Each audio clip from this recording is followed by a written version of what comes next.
Hello friends, welcome to गति group of classes और मेरा नाम है मोहित गोयल। आज हम रियल नंबर की एक्सरसाइज नंबर 1.4 स्टार्ट करेंगे और इस वीडियो में हम एक्सरसाइज 1.4 का जो फर्स्ट क्वेश्चन है उसके 10 पार्ट है। ये सारे के सारे पार्ट हम इस वीडियो में आज कवर करेंगे। तो चलिए फ्रेंड्स स्टार्ट करते हैं। तो फ्रेंड्स एक्सरसाइज 1.4 के फर्स्ट क्वेश्चन में हमें कुछ फ्रैक्शंस गिवन है। इसके 10 पार्ट है। 1 2 3 4 5 6 7 8 9 10 10 पार्ट है इसके। हर एक पार्ट में हमें एक एक फ्रैक्शन गिवन है। देखो ये भी फ्रैक्शन है, ये भी फ्रैक्शन है, फ्रैक्शन फ्रैक्शन है ना, सारी फ्रैक्शंस है ये। और हमें ये बोला गया है कि बिना लॉन्ग डिवीजन किए, without actual performing long division, long division समझते हो ना, जो नॉर्मल डिवाइड होती है हमारी, कि बिना लॉन्ग डिवीजन किए ये बताओ कि किस फ्रैक्शन का रिजल्ट टर्मिनेटिंग आएगा और किस फ्रैक्शन का result non terminating but repeating आएगा। तो फ्रेंड्स इन क्वेश्चंस को करने से पहले हमें यह समझना होगा कि टर्मिनेटिंग और नॉन टर्मिनेटिंग रिपीटिंग होता क्या है।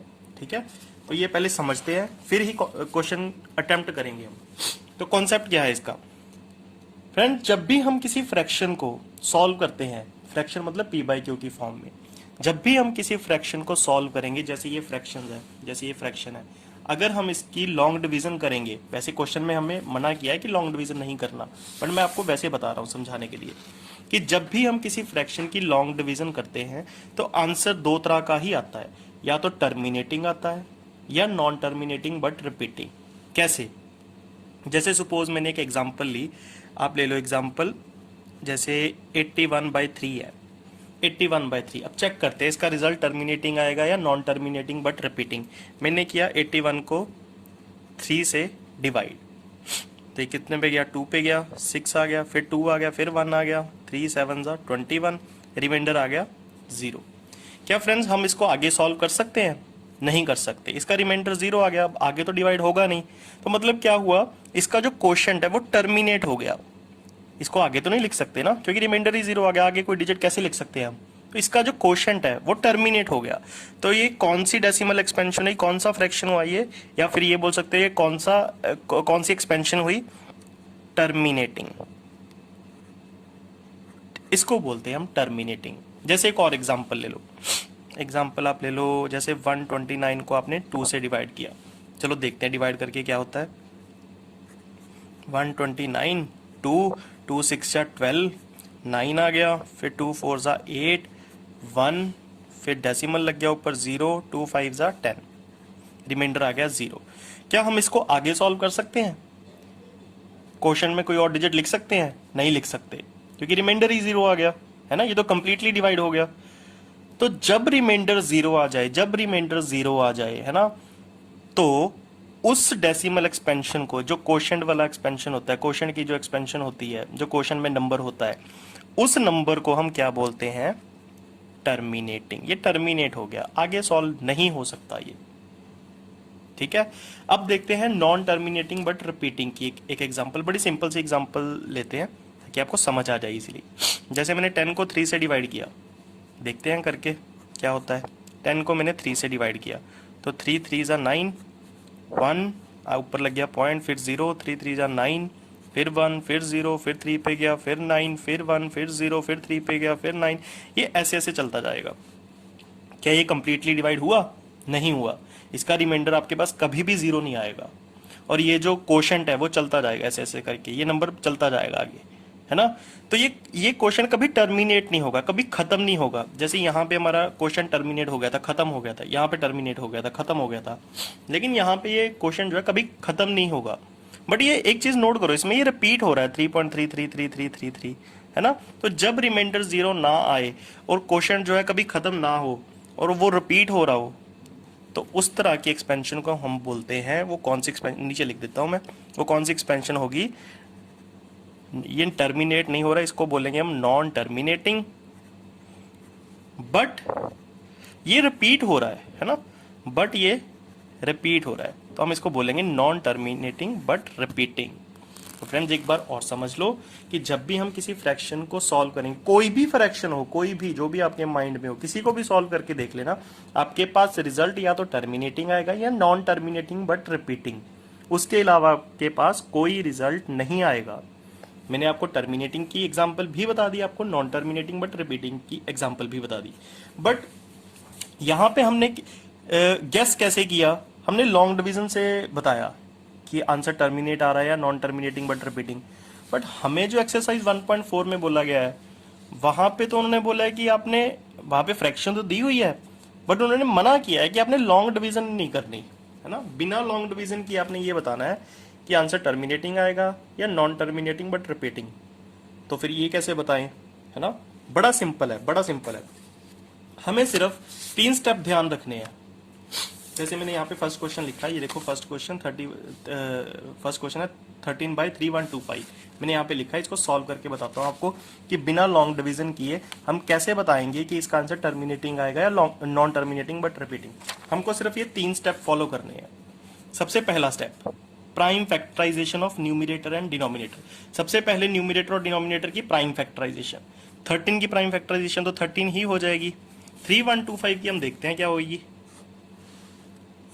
3125 5 पे जाएगा, ये 6 2 5, फिर 5 पे जाएगा, 125 फिर 5 पे गया, 25 आ गया, फिर 5 पे गया, 5 आ गया, फिर 5 पे गया, 1 आ गया।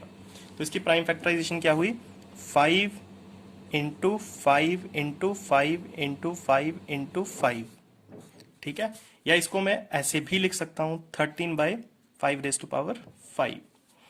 तो मैंने इसको इस फॉर्म में लिख लिया। ये क्वेश्चन था हमारा, इसको मैंने इस फॉर्म में लिख लिया। तो पहला स्टेप था कि प्राइम फैक्टराइजेशन करो न्यूमरेटर एंड डिनोमिनेटर की। सेकंड स्टेप क्या है हमारा, कटिंग।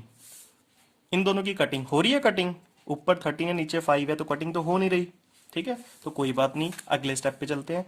अगला स्टेप क्या है कि हमने डिनोमिनेटर चेक करना है। ऊपर वाले को न्यूमिनेटर बोलते हैं, नीचे वाले को डिनोमिनेटर। हमने डिनोमिनेटर चेक करना है। अगर तो डिनोमिनेटर, ये जो डिनोमिनेटर है, अगर तो डिनोमिनेटर इस फॉर्म में, किस फॉर्म में, या तो 2⁻m, या तो 2⁻m, या 5⁻m, या 2⁻m इंटू 5⁻m, इन तीनों में से किसी भी एक फॉर्म में है तो उसका रिजल्ट आएगा टर्मिनेटिंग। चेक करें, चेक करते हैं। यहां पे डिनोमिनेटर किस फॉर्म में है, 5⁻m, और हमारे थर्ड स्टेप के अकॉर्डिंग अगर इन तीनों में से एक भी फॉर्म हो तो रिजल्ट टर्मिनेटिंग आएगा। तो ये 5⁻m है, तो इसका रिजल्ट क्या आएगा, ये कौन सा डेसिमल एक्सपेंशन होगा, टर्मिनेटिंग। चाहे आप करके देख लो, इसका रिजल्ट टर्मिनेटिंग ही आएगा। ठीक है, बट एक छोटी सी लाइन जो आपने ऐड करनी है वो ये है, क्योंकि ये लिखना भी तो है ना, तो आप इसको ऐसे लिखोगे, इन 13/3125 the denominator is in the form of 5⁻m, therefore it is terminating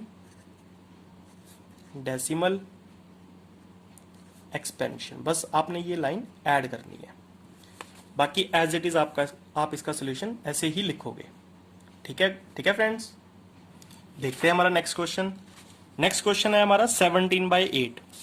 देखते हैं, सेकंड क्वेश्चन में हमने चेक करना है कि 17/8 का जो रिजल्ट है वो टर्मिनेटिंग आएगा या नॉन टर्मिनेटिंग बट रिपीटिंग।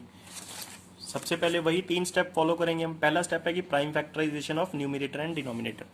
17 की प्राइम फैक्टराइजेशन 17 ही होगी, क्योंकि 17 एक प्राइम नंबर है, किसी के टेबल पे तो जाता नहीं है। 8 की प्राइम फैक्टराइजेशन होगी 2⁻3। ठीक है, अब चेक करो सेकंड स्टेप। सेकंड स्टेप में क्या करना होता है, कटिंग करनी है। क्या कटिंग हो रही है इसकी, नहीं हो रही है ना। तो थर्ड स्टेप पे चलते हैं। थर्ड स्टेप में क्या बोला गया है कि इफ चेक डिनोमिनेटर, हमने डिनोमिनेटर चेक करना है। अगर तो डिनोमिनेटर ये वाली फॉर्म में 2⁻m 5⁻m या दोनों इस फॉर्म में है तो इसका रिजल्ट क्या होगा, टर्मिनेटिंग। यहाँ पे चेक करते हैं, यहाँ पे डिनोमिनेटर किस फॉर्म में है, 2⁻m की फॉर्म में, 2⁻m की फॉर्म में, तो इसका रिजल्ट क्या होगा, टर्मिनेटिंग। ठीक है फ्रेंड्स, नीचे बस वही लाइन, नीचे बस आपने वही वो 1-2 लाइंस लिखनी है कि इन 17/8 the denominator is in the form of 2 raised to power m, therefore it is a terminating decimal expansion। ठीक है, चलते हैं हमारे नेक्स्ट क्वेश्चन की तरफ। फर्स्ट का थर्ड पार्ट। फर्स्ट के थर्ड पार्ट में हमें गिवन है 64/455। तो देखते हैं 64/455। सबसे पहले कौन कौन से स्टेप है हमारे? स्टेप यही है कि सबसे पहले हमने प्राइम फैक्टराइजेशन करनी है।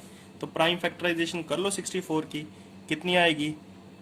2 into 2 into 2 into 2 into 2 into 2, यही तो होगी प्राइम फैक्टराइजेशन 64 की। उसके बाद प्राइम फैक्टराइजेशन करो आप 455 की। 455 की प्राइम फैक्टराइजेशन होगी आपके पास 5 इंटू 7 इंटू 13, ये 455 की प्राइम फैक्टराइजेशन होगी। सेकेंड स्टेप क्या कहता है कि कटिंग करो। कटिंग होती है इसकी? नहीं, ऊपर 2 है नीचे 5, 7, 13 है, तो इसकी कटिंग नहीं होती। तो थर्ड स्टेप क्या है? हमने डिनोमिनेटर चेक करना है कि डिनोमिनेटर अगर या तो ये वाली फॉर्म या ये वाली फॉर्म या ये वाली फॉर्म, इन तीनों में से कोई भी फॉर्म हो तो उसका रिजल्ट क्या आएगा? टर्मिनेटिंग। बट यहाँ पे देखो, अभी ये थोड़ा इंटरेस्टिंग क्वेश्चन है। यहाँ पे जो 5 तो है, 5 तो है, बट यहाँ पे 7 और 13 आ गए। बट अकॉर्डिंग टू हमारी कंडीशन यहाँ पे सिर्फ only 2 raised power m, 5 raised power m, सिर्फ ये होने चाहिए, इसके अलावा नहीं कुछ होना चाहिए। या तो सिर्फ 2 रेस्ट पावर m होना चाहिए, या सिर्फ 5 रेस्ट पावर m होना चाहिए, या सिर्फ only 2 raised power m into 5 raised power n होना चाहिए। बट यहाँ पे 7 एंड 13 आ गए, जिसके कारण इसका रिजल्ट टर्मिनेट नहीं होगा। तो लिखेंगे कैसे? ये इसका रिजल्ट आएगा non terminating but repeating. But इसको लिखेंगे कैसे? Here in 64/455 the denominator is not in the form of 2 raised to power m or 5 raised to power m or 2 into 2 raised to power m into 5 raised to power n, therefore it is non-terminating but repeating decimal expansion। चलिए friend, देखते हैं next question हमारा। तो first का fourth part है 15/1600, 15/1600, fourth part. अब इसको बताना है हमने कि इसका रिजल्ट टर्मिनेटिंग होगा या नॉन टर्मिनेटिंग बट रिपीटिंग। वही 3 स्टेप्स हैं। सबसे पहले प्राइम फैक्टराइजेशन करो न्यूमरेटर एंड डिनोमिनेटर की। तो 15 की प्राइम फैक्टराइजेशन कितनी होगी? 3 इंटू 5, और 1600 की आप करके देख लेना, 2 raised power 6 into 5 raised power 2 होगी इसकी प्राइम फैक्टराइजेशन। ठीक है, तो क्लियर है। उसके बाद सेकंड स्टेप क्या कहता है? कटिंग करो अगर होती है, हाँ तो कटिंग हो जाएगी इसकी। ये 5 रेस्ट पावर 1 है, ये 5 रेस्ट पावर 2 है, तो ये कितना आ जाएगा? एक 5 से एक 5 कट जाएगा, फिर आ जाएगा 2 raised power 6 into 5 raised power 1। ठीक है, तो ठीक है, कटिंग होने के बाद ये आ गया। उसके बाद थर्ड स्टेप हमने इसका क्या करना होता है? Denominator check. तो इसका डिनोमिनेटर जो है 2 raised power m into 5 raised power n की फॉर्म में है ना? तीनों में से कोई एक फॉर्म होनी चाहिए, तो ये वाली फॉर्म में। इसका मतलब इसका रिजल्ट क्या आएगा? टर्मिनेटिंग। तो ये टर्मिनेटिंग होगा। बट इसको लिखेंगे कैसे? Here in 15/1600 the denominator is in the form of 2 raised to power m into 5 raised to power n, therefore it is a terminating decimal expansion। ठीक है फ्रेंड्स, देखते हैं नेक्स्ट क्वेश्चन हमारा। फिफ्थ क्वेश्चन, सारे question similar ही हैं, इसमें कोई खास चेंज नहीं है। फिफ्थ क्वेश्चन में हमें क्या बोला गया है? 29/343। अब देखते हैं 29/343 का रिजल्ट क्या होगा? टर्मिनेटिंग या नॉन टर्मिनेटिंग बट रिपीटिंग। सबसे पहले वही prime factorisation of numerator and denominator. तो 29 एक प्राइम नंबर है तो 29 ही रहेगा। 343 हमें पता है 7 का क्यूब 343 होता है, ठीक है। उसके बाद कटिंग, कटिंग हो नहीं रही इसकी। उसके बाद थर्ड स्टेप डिनोमिनेटर चेक करेंगे, तो इसका डिनोमिनेटर जो है ना तो ये वाली फॉर्म में है, ना ये वाली फॉर्म में है, ना ये वाली फॉर्म में है। इसका मतलब इसका रिजल्ट क्या आएगा, non terminating but repeating. But इसको लिखेंगे कैसे, here in 29/343 the denominator is not in the form of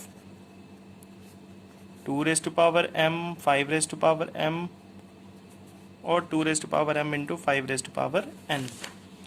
Therefore it is non-terminating but repeating decimal expansion. देखते हैं हमारा नेक्स्ट क्वेश्चन, सिक्स्थ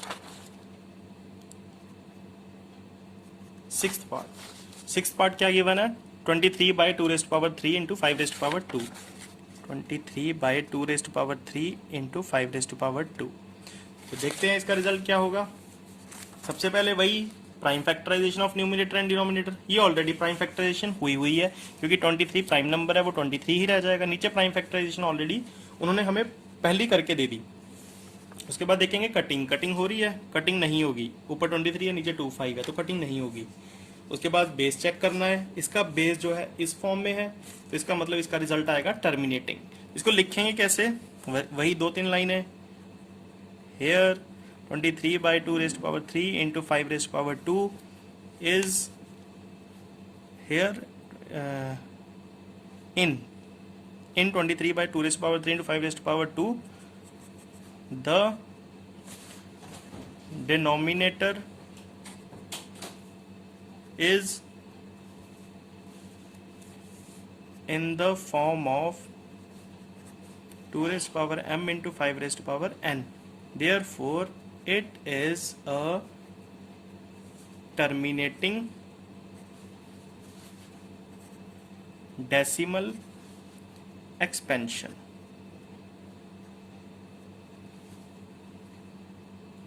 देखते हैं हमारा नेक्स्ट क्वेश्चन कौन सा है। नेक्स्ट क्वेश्चन है सिक्स्थ हो गया हमारा, सेवन्थ पार्ट क्या कहता है। क्वेश्चन क्या है, 129/2 raised to power 2, 5 raised to power 7 and 7 raised to power 5। Seventh part कर रहे हैं हम। 129 divide by 2 raised to power 2 into 5 raised to power 7 into 7 raised to power 5। देखते हैं इसका रिजल्ट क्या आएगा। तो सबसे पहले क्या स्टेप है हमारा, prime factorisation of numerator and denominator. तो प्राइम फैक्टराइजेशन कर लेते हैं, डिनोमिनेटर की तो हुई है, न्यूमरेटर की देखते हैं। 3 के टेबल पे जाएगा ये, 3 इंटू 43, ये हो जाएगी इसकी प्राइम फैक्टराइजेशन, ठीक है। बेस ऐसे ही रहेगा, 2 raised to power 2 into 5 raised to power 7 into 7 raised to power 5। उसके बाद कटिंग हो रही है इसकी, नहीं हो रही। ऊपर 343 है, 3 और 43 है, नीचे है 257, तो कटिंग नहीं होगी इसकी। उसके बाद हम क्या देखते हैं, ये वाली फॉर्म, इनमें से कोई फॉर्म बन रही है, देखो चेक करो। ना तो ये 2 raised to power m है, 2 है तो है लेकिन साथ में 7 भी आ गया है ना, तो इनमें से कोई फॉर्म नहीं बन रही। ना तो सिर्फ ओनली 2 raised, यहाँ पे only 2 raised to power m होना चाहिए था, या only 5 raised to power m, या only 2 into 5।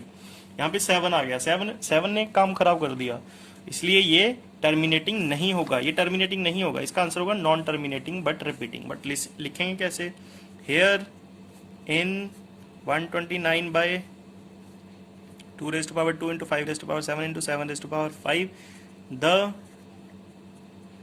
denominator is not in the form of 2 raised to power m, 5 raised to power m or 2 raised to power m into 5 raised to power n. Therefore it is non-terminating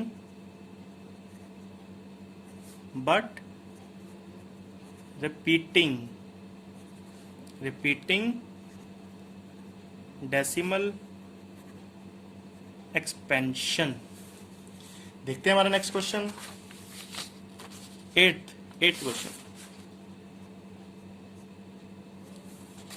क्या कहता है 6/15। तो वही steps हैं, सबसे पहले हम इसकी प्राइम फैक्टराइजेशन करेंगे, 2 इंटू 3 प्राइम फैक्टराइजेशन हो जाएगी, 3 इंटू 5 प्राइम फैक्टराइजेशन हो जाएगी। उसके बाद नेक्स्ट स्टेप कहता है कटिंग, तो कटिंग कर दो इसकी, कटिंग होने के बाद आ गया 2/5।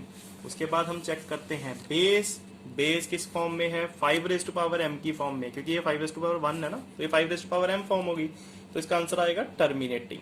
लिखेंगे कैसे, here in 6/15 the denominator is in the form of 5m, therefore it is terminating decimal expansion। इसके बाद नेक्स्ट क्वेश्चन, जल्दी जल्दी खत्म करते हैं फ्रेंड्स इनको, है ना, सारे एक जैसे ही हैं। नेक्स्ट क्वेश्चन है हमारा 35/50। 35/50 सबसे पहले इनकी प्राइम फैक्टराइजेशन, तो 35 की प्राइम फैक्टराइजेशन क्या होगी 5 इंटू 7, और 50 की क्या होती है सोचो 2⁻1 इंटू 5⁻2, यही होती है। उसके बाद अकॉर्डिंग टू हमारी ट्रिक क्या कहती है, प्राइम फैक्टराइजेशन कर ली, कटिंग करो, कटिंग ये 5⁻1 है, ये 5⁻2 है, कटिंग होने के बाद क्या आ जाएगा, एक 5 से एक 5 कट जाएगा, तो ये 2 इंटू 5 रह जाएगा। ठीक है, तो इसका डिनोमिनेटर किस फॉर्म में है 2 इंटू 5 की फॉर्म में, तो इसका रिजल्ट क्या आएगा टर्मिनेटिंग। लिख दो वही line, here in 35/50 the denominator is in the form of 2m into 5m, therefore it is a terminating decimal expansion। Last question करते हैं जल्दी जल्दी। लास्ट क्वेश्चन क्या कहता है हमारा, देखते हैं 10th पार्ट। 77/210, तो इसकी प्राइम फैक्टराइजेशन कर लो। 77 की प्राइम फैक्टराइजेशन क्या होती है 7 इंटू 11 हो गया ना, 77 की यही तो होगी, और नीचे करो 210 की, इसकी क्या होगी 2 इंटू 3 इंटू 5 इंटू 7 10 30, हाँ यही होगी। तो उसके बाद हम देखेंगे कटिंग, है ना, सेकेंड स्टेप तो ये कहता है कि कटिंग करो, तो हम कटिंग कर देंगे, 7 के साथ 7 की कटिंग होगी, तो क्या बच गया 11/2 इंटू 3 इंटू 5। तो इसका डिनोमिनेटर किस फॉर्म में आ गया, ना तो ये वाली फॉर्म में है, ना ये वाली फॉर्म में है, ना ये वाली फॉर्म में है, क्योंकि यहाँ पे 3 आ गया ना, 3 ने काम खराब कर दिया। तो कैसे लिखेंगे, here in 77/210 the denominator is not in the form of 2m 5m और 2m into 5m, therefore it is non-terminating but repeating decimal expansion। ये थे फ्रेंड्स हमारे एक्सरसाइज 1.4 के फर्स्ट के 10 पार्ट। तो मिलते हैं हम नेक्स्ट वीडियो में, जिसमें हम 1.4 का सेकंड क्वेश्चन सॉल्व करेंगे। Thank you friends. तो गाइज अगर आपको ये वीडियो पसंद आई हो तो इस वीडियो को लाइक करें, शेयर करें, और हाँ, चैनल को सब्सक्राइब जरूर करें, ताकि हर वीडियो के लेटेस्ट अपडेट आपको टाइम टू टाइम पहुंचते रहें। Thank you guys.